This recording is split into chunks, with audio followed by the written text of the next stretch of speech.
Sebelum ni saya pernah bekerja sebagai seorang designer di sebuah syarikat pembuatan perabot tempatan dan berpendapatan lebih kurang RM2,000 sebulan. Saya mengambil program ini sebagai salah satu titik tolak dan juga platform untuk saya mengembangkan lagi kerjaya saya. Sebab apa? Program ni dia tak macam program lain.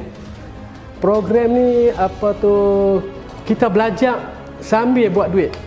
Nampak dalam peluang dalam perabot ni lagi luas. Dia punya pasaran dia kan. Kami dalam teknologi usahawan diberi satu target. Dalam masa 2 tahun mesti cukup dalam 48,000 sale. Dalam masa setahun saya dah dapat. Tahun kedua, alhamdulillah Allah bagi terus marah offer saya untuk dapat bengkel lah. Saya masuk tu time umur 23 dan saya nampak memang luas lah. Apa yang pertama boleh dapat networking kalangan kami ni. Sebab kalau kadang setiap usahawan ni dia ada kepakaran dia sendiri. Kalau kita tak sempat buat ni, kita pergi kat PAH kat member tu. Halo, nama saya Ani. Saya dari Alota, Kuala Kedah. Lepas tu kami ada baru buka kedai makan di Kuala Kedah nama RC Kitchen and Cafe. Lepas tu ada kawan recommend, ada Encik Hakim boleh buat perabot yang elok dengan line-line lah. Lepas tu kami ada buat meja, kerusi, lepas tu baru sampai.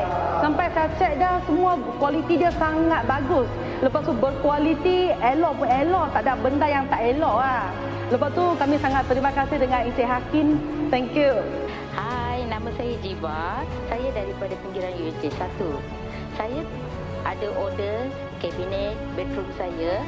Kerja-kerja diorang tu saya sangat puas hati. Harga pun puas hati. Semua kabinet bagus. Assalamualaikum, saya Nur Asma binti Zamidin. Saya telah membeli perabot daripada usahawan kabinet dan memang kualiti yang diusahakan oleh usahawan kabinet ini memang terbaik dan harganya pun berkepatutan. Servis pun memang terbaiklah. Jadi saya memang recommend barangan perabot daripada usahawan kabinet ini memang terbaik. Sekalung tahniah, sekalung jutaan terima kasih yang tak terhinggalah kepada Mara. Semoga Mara maju jaya dan menjadi tulang belakang kepada kami. Sentiasa begitu. Terima kasih kepada Mara. Terima kasih Mara. Terima kasih Mara.